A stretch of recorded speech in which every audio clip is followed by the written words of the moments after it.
It's time for the Ride or Dynasty podcast. Let's go!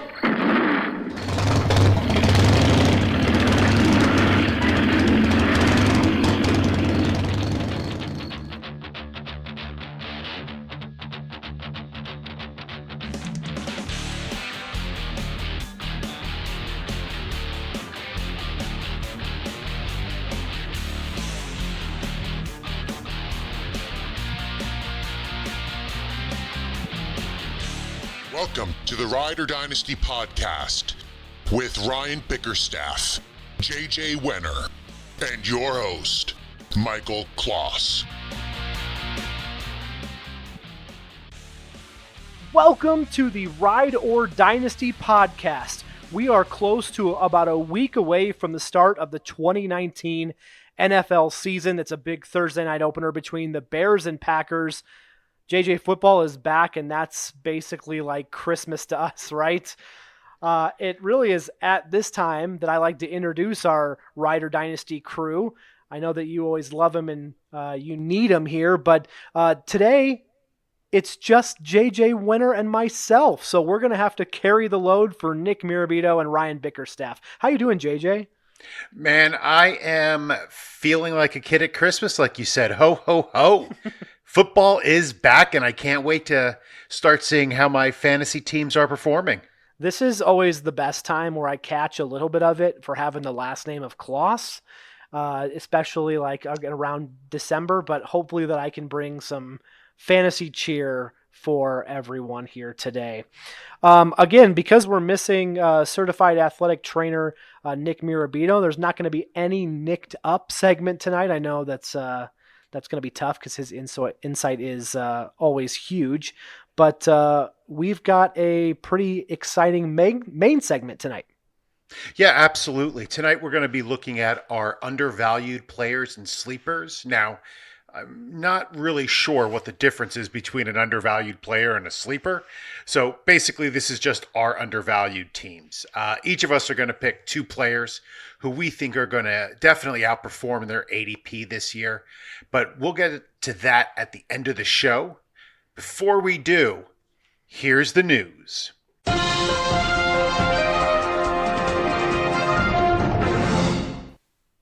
All right, and JJ, let's do three. What do you say? Since the other guys aren't here, let's maybe pick it up a little bit extra.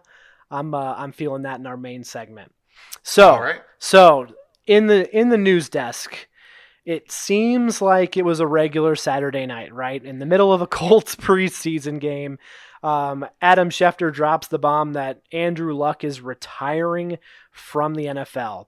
It was actually a few hours later that Luck himself was at the podium, just kind of talking about his life and the reasons why he came to that decision. I would just absolutely love to start the show off just asking you for your reaction to this bombshell. Yeah, I was actually in Pittsburgh visiting my son. We had just gotten back from dinner, and my wife and I were sitting in the hotel bar. I was drinking a whiskey, and suddenly my phone started buzzing, and I was like, what the hell's going on? And was it us, or was it like other alerts, or who got to it first? It initially popped up on a Slack channel that I'm on for a Dynasty League. Okay. And then it was just everywhere. And I didn't even know what to think. I was shocked. I think the same thing that everybody felt. But honestly, the more I listened to his press conference, and I'm not a psychiatrist, but it really seems from what he said that he's going through some depression right now. That, I mean, he said it. It's been brought on by a feeling of hopelessness surrounding his injury. But based on that and how he described his state of mind, I think he's just in a really bad place right now. Personally, I suffer from depression. And when he was talking, I heard a lot of how I talk when I am really low. Oh, really? And my only hope, Michael, is that when he starts feeling better and as he starts to emerge and seeing the other side of this, that he doesn't regret his decision. I mean, I've made many decisions when I've been depressed, and they have all been pretty bad. But what are you thinking about this? So I think, again, like you said, everybody felt that just initial shock that you get a player in his prime, 29 years old, right? That is going to just hang it up and walk away. I'm sure it was the same feeling, when Barry Sanders made that decision and Yep. when Calvin Johnson made that decision. Um, where I struggled initially because I honestly felt bad right off the bat for Colts fans and the Colts organization. Again, these are my initial thoughts, so you can't take this away from me here, even if it's maybe the wrong way to interpret the situation, because it just felt like the timing was poor, and I think you surround this whole issue with timing. So for like those 2 hours, I'm never a person to boo somebody off the field here. I mean, I don't blame Colts fans for being emotional. That's a tough pill to swallow right before the season, like I said, with just the whole timing issue.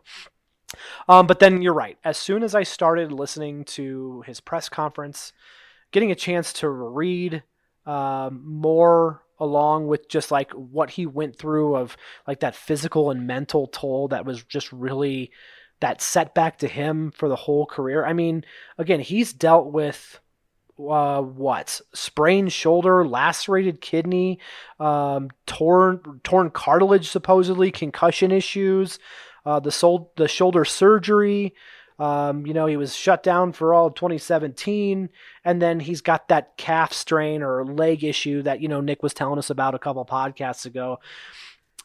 You have to feel for the guy, and then you've got to take it on, from a human perspective. And I just think that I want him to, as much as I love football and as much as I love having him on any dynasty teams or just, watching him play football, period. He's just, his move has been lauded by players. Like Doug Baldwin was very vocal on Twitter about how, you should really take care of yourself because, this is a game, but you see a lot of players down the road, with CTE and just other things, right, really have issues. So I'm going to applaud him for taking care of himself. It sure will be tough to, watch football on Sundays without kind of hearing his name. But I think that's something that, that we're just going to have to get over just because he's a human being first, right? Yeah, absolutely. And, let's not forget, Andrew Luck he's not getting his family out of poverty.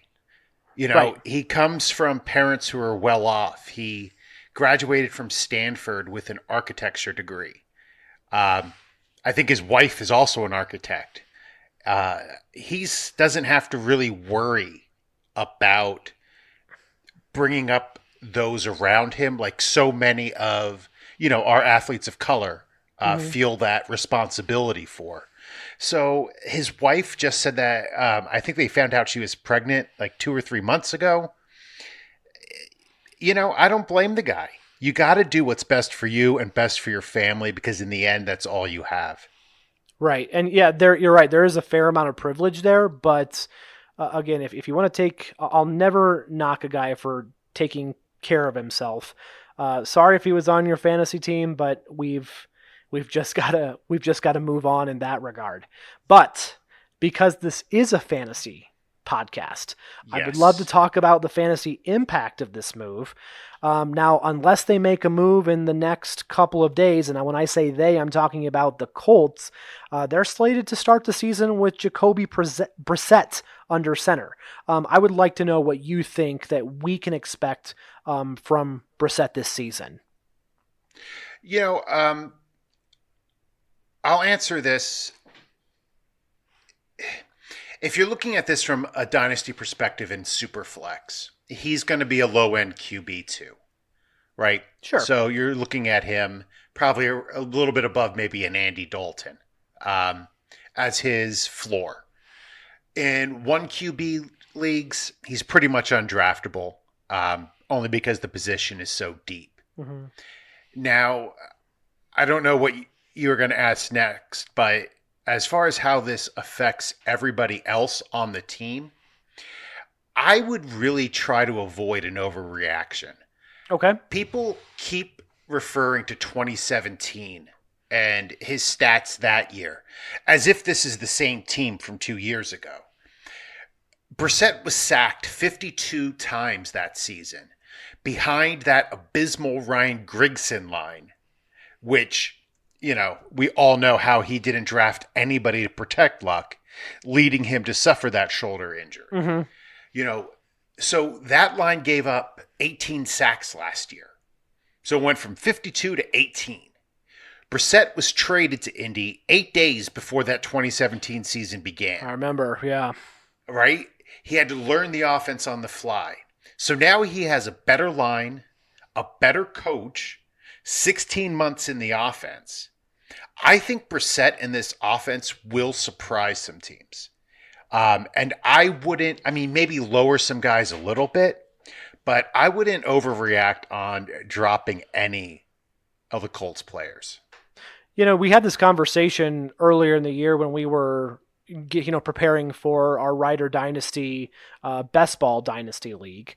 And I actually happened to grab Brissett in like the, 30 or 40th round, right? Obviously it's a super flex. It's a little bit different, but with his contract too, is he's now playing for another contract. As you mentioned, the line is huge. I don't think, and we've seen a little bit of him in the preseason.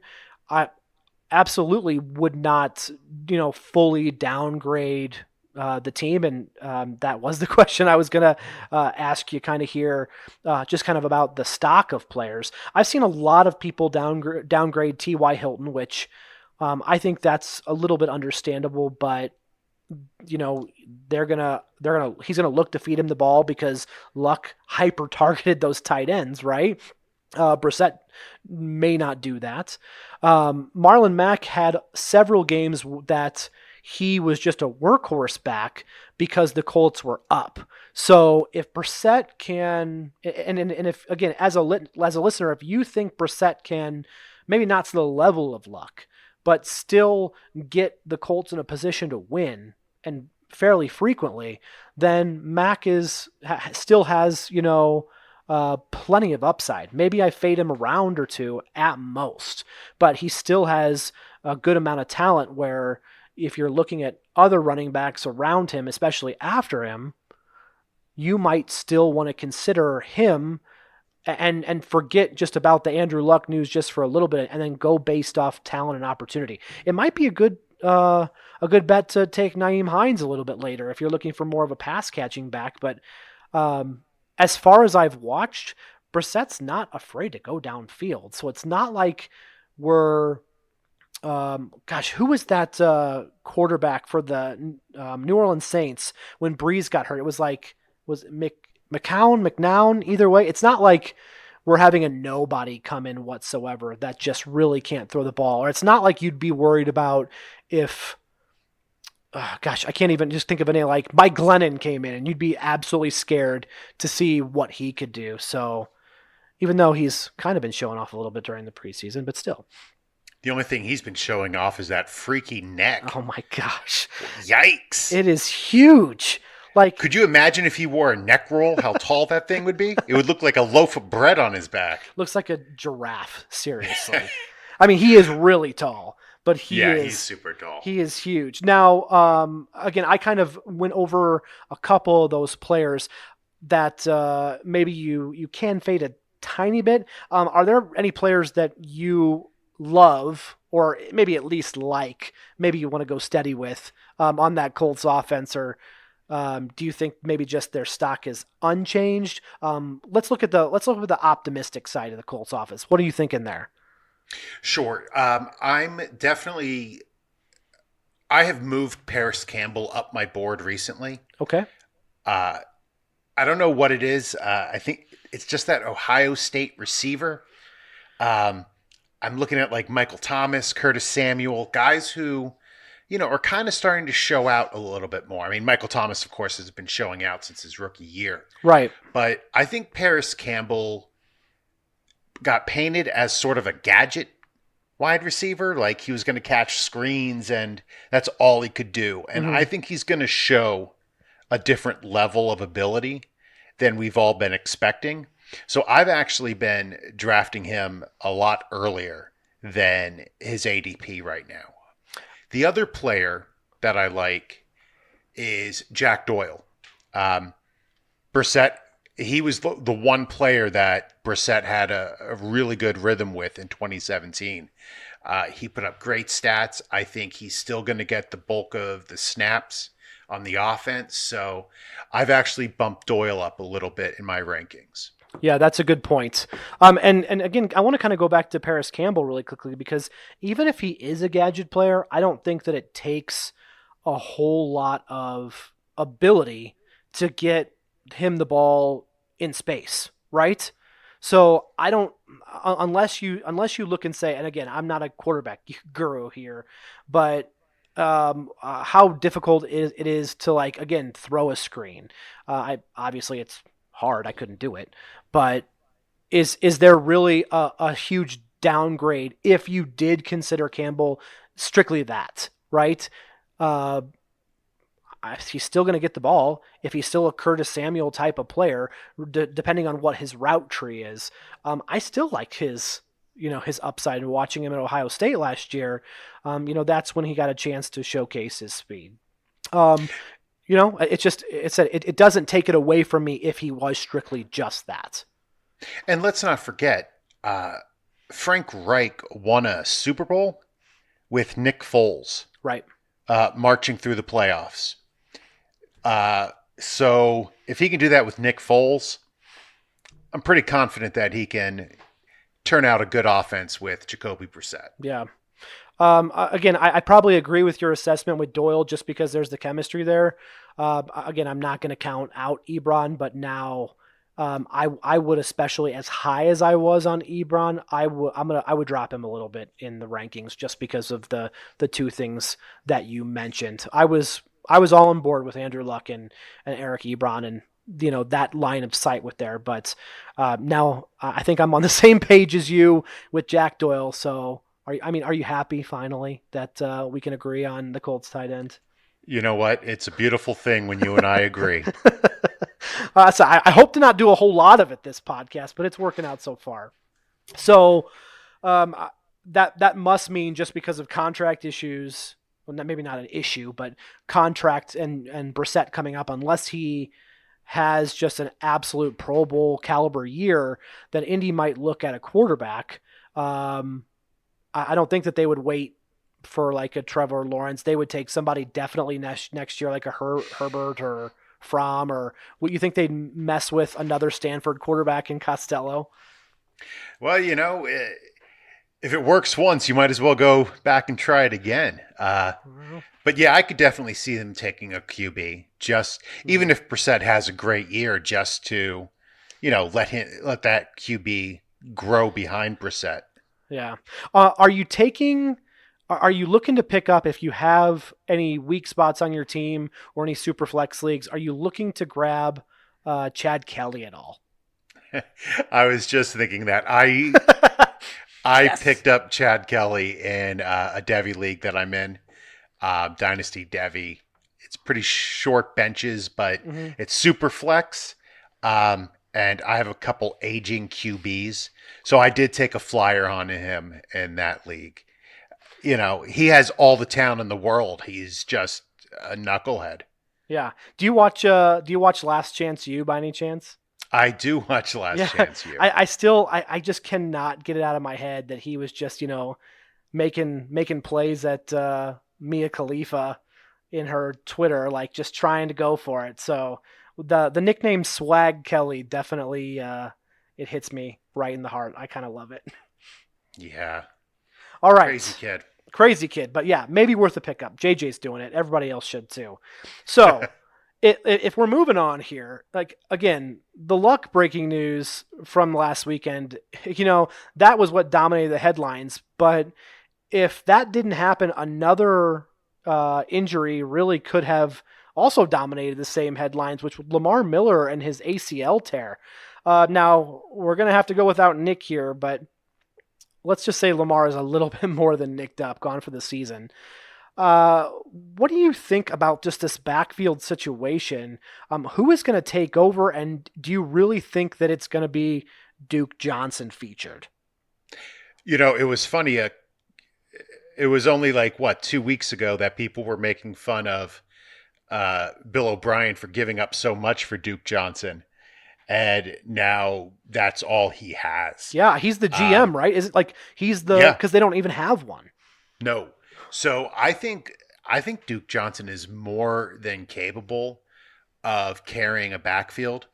Um, I think he's going to put up a ton of PPR points. I think that they probably will go out and add somebody off of waivers. We'll see who gets cut in the next few days. It might even be after week 1 so that the contract's not guaranteed for this season. But yeah, I can definitely see them adding something because I think they have Higdon there. I don't think Higdon's ready to back up at this point. And Higdon, Demarie Crockett. Yeah, it gets pretty ugly after that. Personally, I think I would still take the risk on him. I just don't know. Again, he's never rushed for over 379 yards, which he did in 2015. Now, granted, he's never really been featured. He's never had the chance. Again, his receiving is where it's at. So I'm wondering, yeah, do you bring somebody in? Do you try to just use him and then use him as a receiving back and then just like cater to Sean Watson and just let him roll and throw everything? This might mean a little bit more upside for like the Kiki Cooties of the world, right? Again, that receiving core with Hopkins, Cootie, and Fuller, like there's literally a route covered by one of those, even if Hopkins is going to take like 7 of the 9 or 10 routes that he can specialize in. Fuller with the go route, Kiki with drags across the middle, and then just Duke out of the backfield. Again, that's kind of a little bit of a scary offense there. But if you're thinking maybe Duke's going to do it, if cuts are coming right around the corner, right? Like there might be a Corey Clement gets cut from the Eagles, or maybe a free agent signing of Jay Ajayi, or maybe even Carlos Hyde if rumors out of camp that he's kind of fallen down the depth chart, maybe close to a cut. Any of those players strike your fancy? Just like, do you picture them on Houston or any others that maybe that you could even think of? I would actually avoid Hyde if he gets cut by the Chiefs. That he's been cut by too many teams lately. I'm willing to give him a shot on the Chiefs if he makes it, but if he gets cut by them, I have no real use for him. I wouldn't sign him if I was Houston. Jay Ajayi, I think, is done, or else he'd be in a camp right now. So I think you really have to look for the players like a Corey Clement, maybe a Josh Adams, maybe one of the other 32 running backs from the Eagles. But, there will be some solid players who are cut in the next few weeks. So I would add somebody like that, maybe just to get some yards, just to spell Duke. I think Duke has never been really given the chance to rush the ball because when he does rush, he does a pretty good job. Like he's a solid running back. Mm-hmm. He's always been a third down back. We got one last bit of news. You want to finish her off here? Absolutely. So Gronk had a press conference today to announce his partnership with a new CBD company. What? Gronk and weed? Get out of here. Just CBD, JJ, not weed, not the THC part. Okay. Well, I think that's his job is he'll partner with CBD and he'll take all the THC and just leave the CBD behind. But of course, soy fiesta.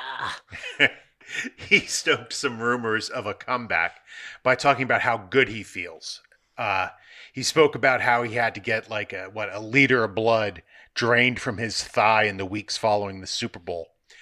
Michael, what do you think about Gronk? Is he coming back? Because we do a dynasty show, I feel like a part of me wants to give people a little bit of hope just because, like it's the right thing to do to almost hedge. But I am so over Gronk. I'm so done with Gronk. Gronk, I'm done with you. And I'm making this declaration. I think that, from what he said today about like how he's not in pain and kind of similar to, the Andrew Luck situation where he said, I just didn't feel that I didn't feel the desire anymore to play. And that's enough for me. It might have something to do with I don't own him in any leagues and have not had the opportunity to really watch his retirement and then have to make that decision if I wanted to keep him or use a roster spot on him. But if you want to hold him, I also told, or I also felt like I was done with Josh Gordon. I still have him on one dynasty league and still did hold on to him, but just something prevented me from getting rid of him. And I think that a lot of dynasty players, feel the same way. So I don't blame you if you're a Gronk owner still and you're holding on to him. Good for you. But I'm personally done with him, and I think that he needs to go, crush some CBD elsewhere, Go softly into that good night.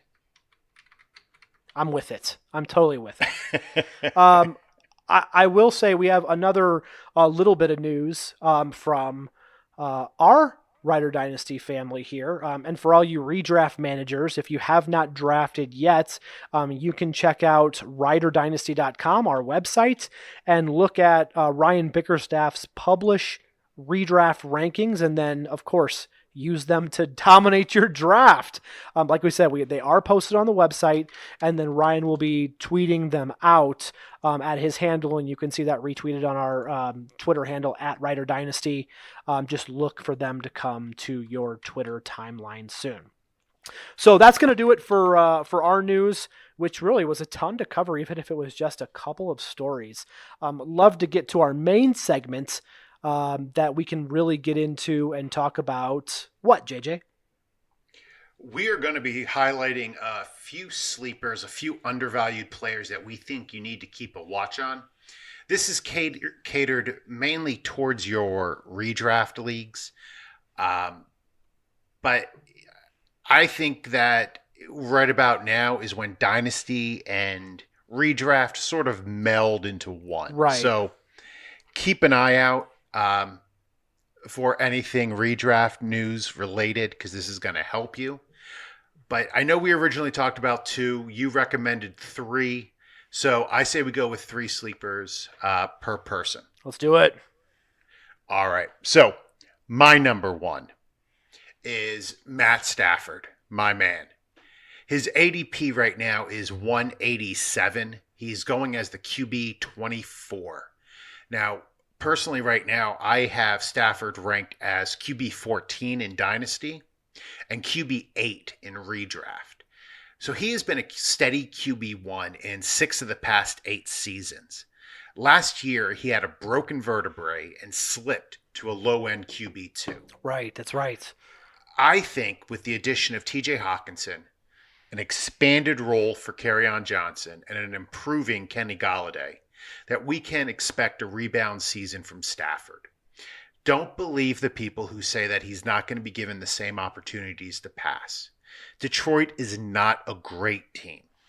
They're not going to have a winning record, and they will have to pass the ball in the fourth quarter of games. No, that's a really good undervalued player. I know Marvin Jones is still there, and I know a lot of people are still fairly high on him, getting him, in some of the back half of their drafts. They could, really help out Matt Stafford there, and you've done your projections as you kind of go through this. You said he was ranked as your QB what number again? 8 in redraft. Okay, 8. So that's a significant step forward.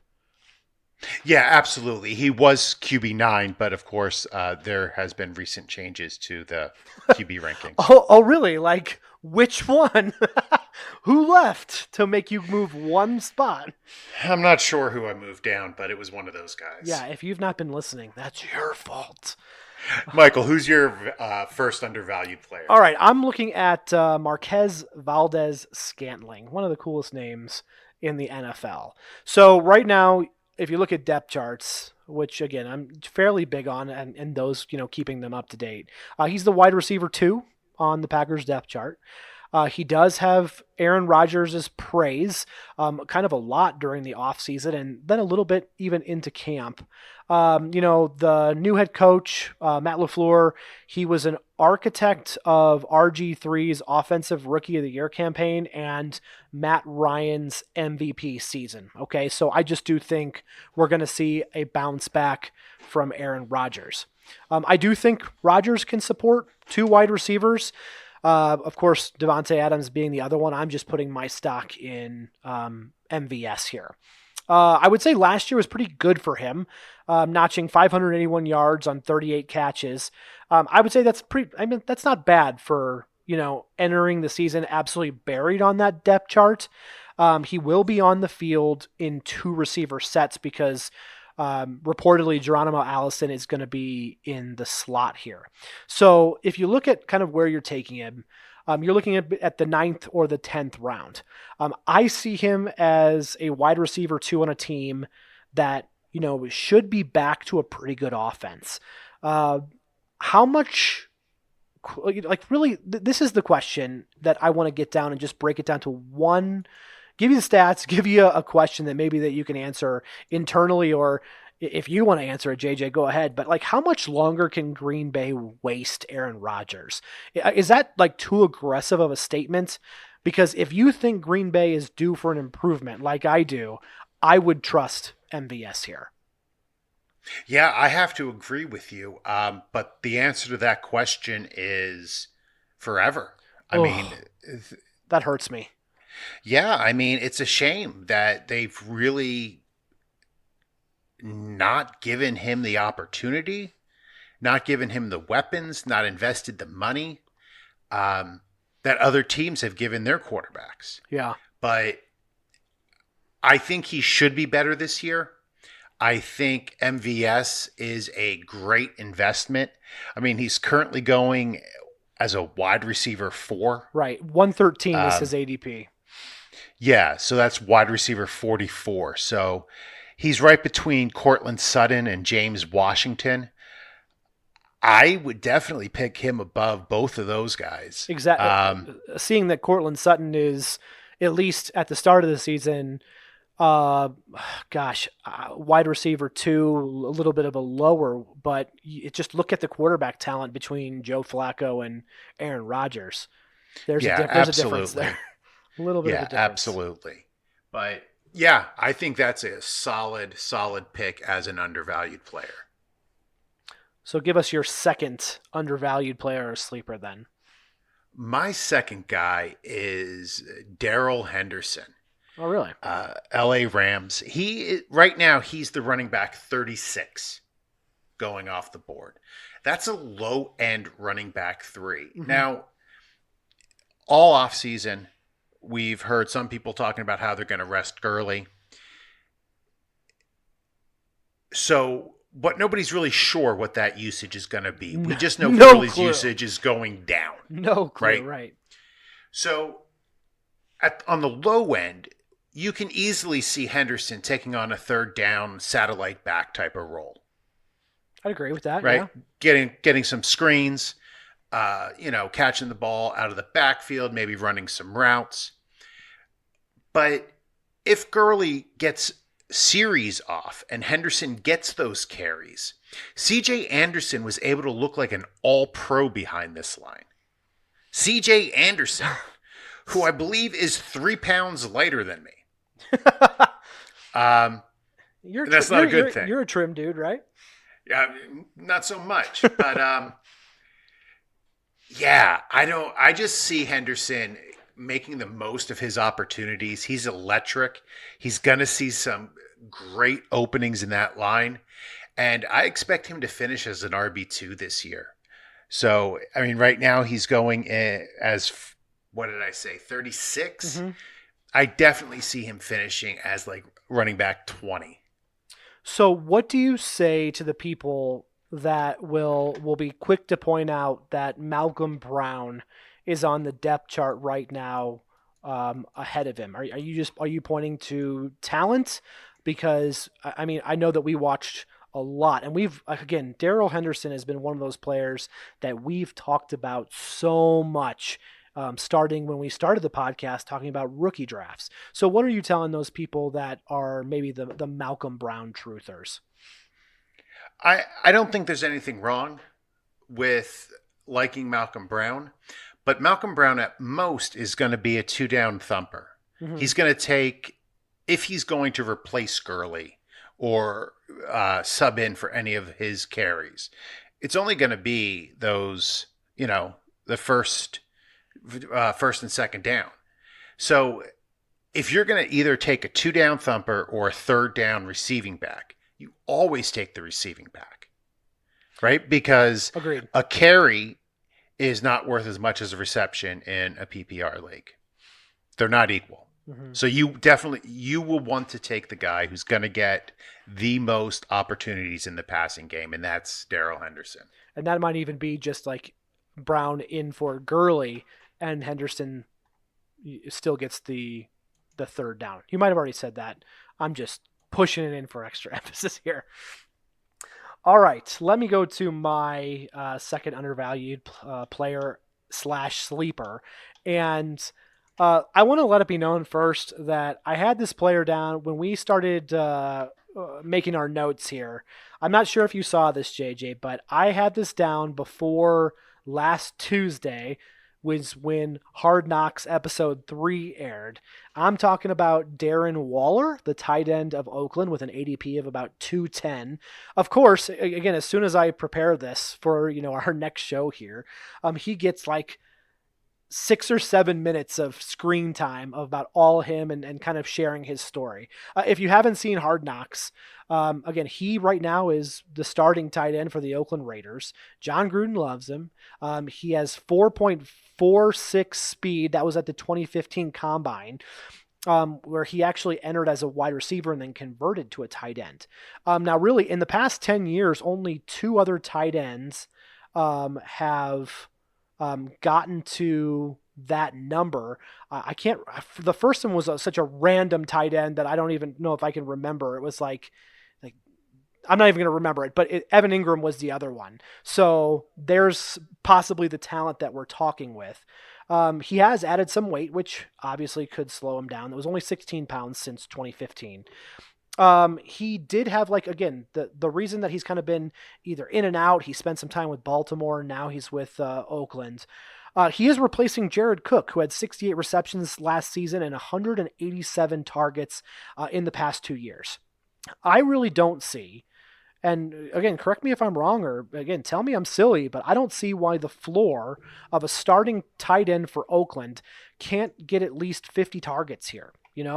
Oakland had a 24% share to tight ends last season, and partly that was because of Jared Cook's talents. AB and Tyrell, mostly AB, I think are going to eat from that pot for sure. But I personally think that just defenses are going to learn about Waller the hard way. And when it's just like, thinking about, depending on how good Derek Carr can be, he's just going to be the forgotten man in the offense, but in a good way, if you know what I mean. I know exactly what you're talking about. Darren Waller was a favorite of Matt Waldman. Ooh, nice. Back in the rookie scouting portfolio. It was the first year I bought it in 2015. And I was so intrigued because it was this wide receivers hybrid tight end, which led, like, before Funchess was that guy. Oh, wow. He came out, he had great speed, great hands. I was all in on Darren Waller. I remember being so excited to draft him. I kept him on a taxi squad for a couple years before I finally cut him. He got into trouble in Baltimore. Right. And if you watched Hard Knocks, you saw his story. And it really warms my heart when guys get it. when they're able to turn their life around and make good decisions and really, Bust I don't your know. bust your ass to get back on Yeah. an NFL roster. Yeah. And I don't know. It just really, it made me happy to see that. And I have no personal connection to him, but I sort of feel like, like I have an investment in this guy. So I think he's going to get at least 80 targets. Um, I think that's his low end. That was where I set my projections initially. I haven't gone back and updated them. I'll do that right before the season starts. But I definitely see him around 50 receptions, 500 yards, 5 TDs, which, Where I mean, you're that's a getting good him, season. yeah, where you're getting him, that's a great season. It'll probably be at least he'll be a tight end one with most likely those numbers. Yeah, I think that he definitely has tight end one upside. All right, well, I said you like that tight end. Let's keep the train moving with another tight end that you want to talk about. I'm a big fan of Ian Thomas. Oh, me too. Me too. I know how you feel about him.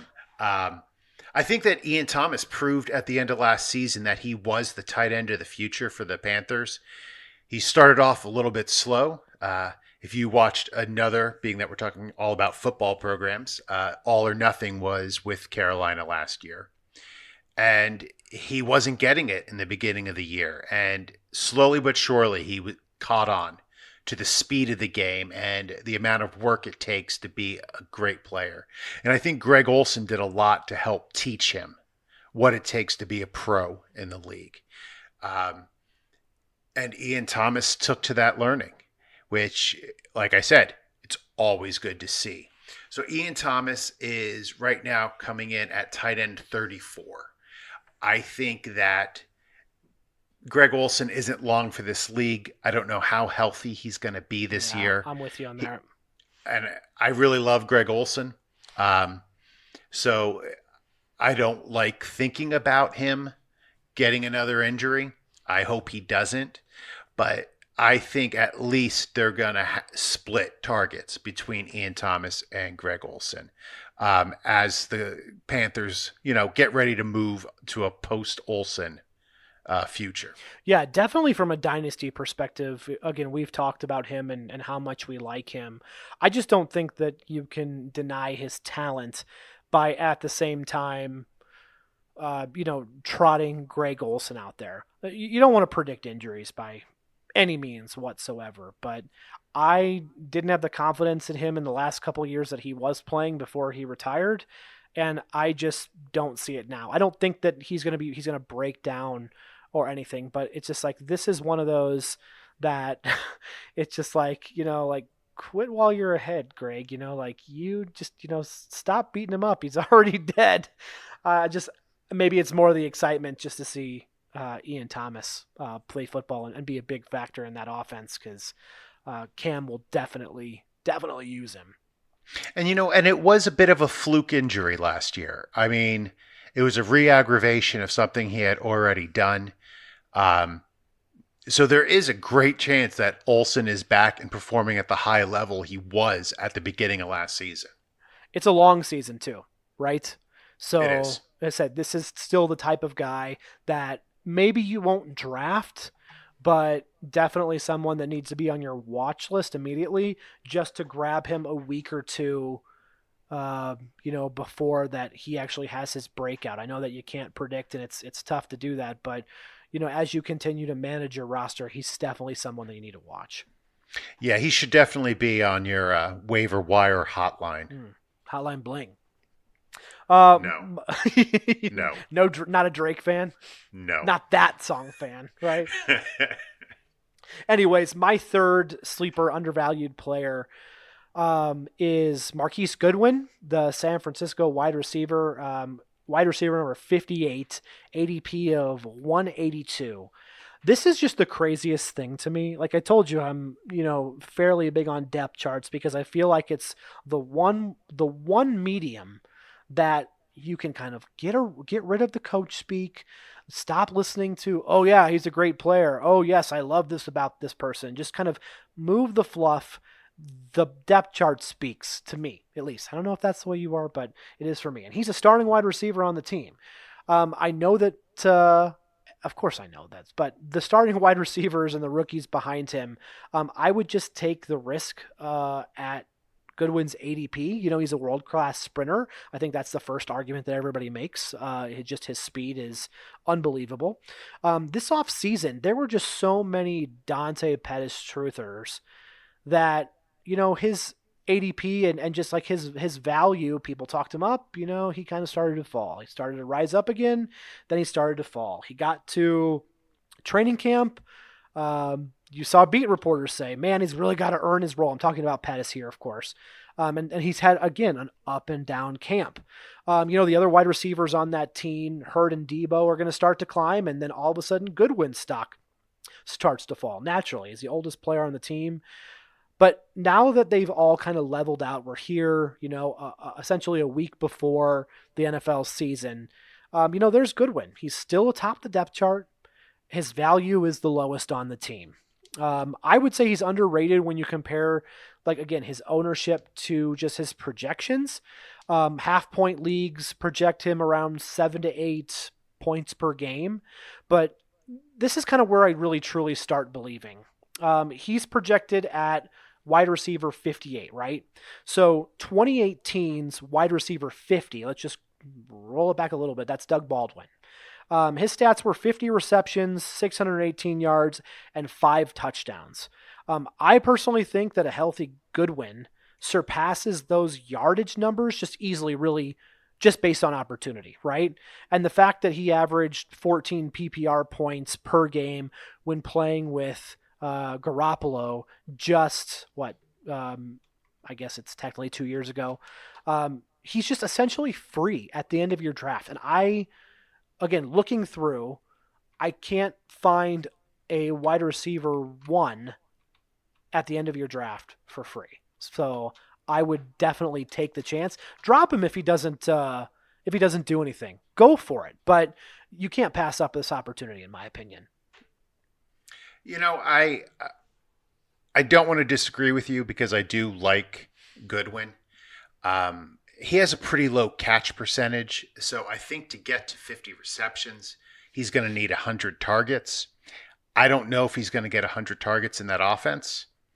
But Shanahan did just come out, I believe it was today in a press conference, and talk about Pettis and saying that Pettis is safe to make the team, but they're still trying to figure out what his role is going to be in the offense. That's crazy, right? I early in the season, around early in the offseason, around July, I figured this guy, Pettis, was a lock for the wide receiver 1 spot. Lock atop the depth chart, no worries whatsoever.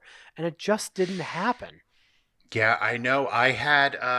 I did the pod with the fantasy football pilots, and we were drafting a fantasy team out of the NFC West, and I took Dante Pettis. And you would have been smart to, I think again, at that point, that was a perfect play because you had to be able to only take 2 players from each team.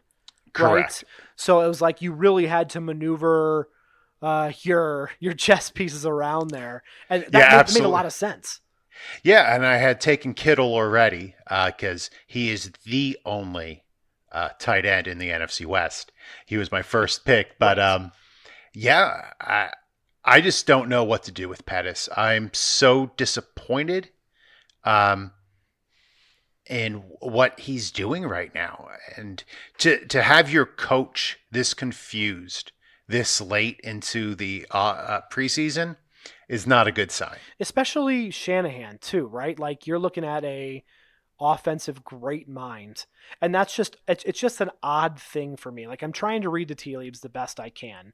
And he just doesn't strike me as someone who builds an offense and is just, and maybe I'm overemphasizing the word or using the word dumbfounded as an aggressive word here, but that says something to me.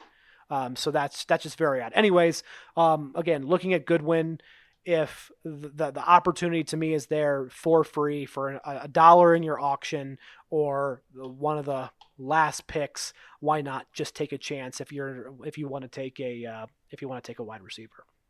Absolutely.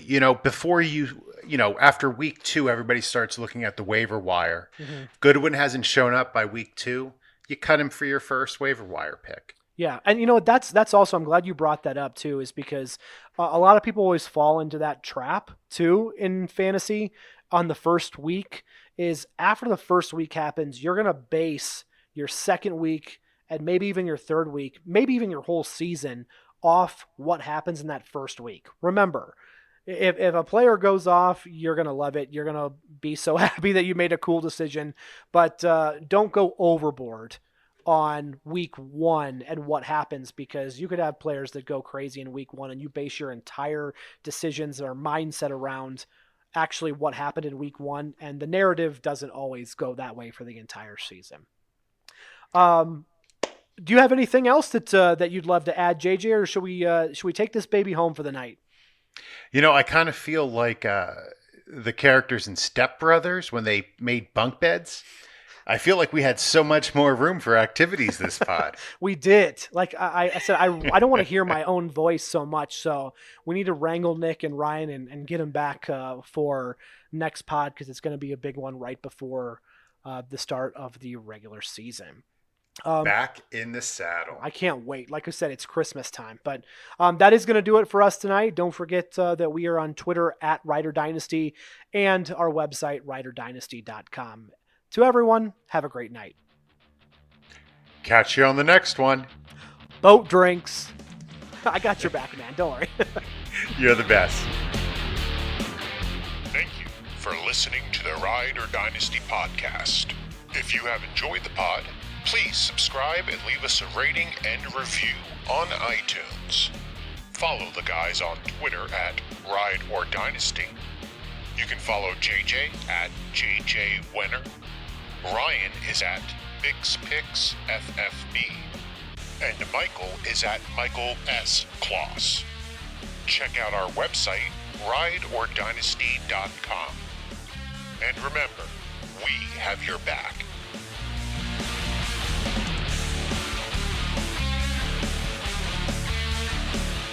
Your reputation far exceeds your skills, Mammy Rammer.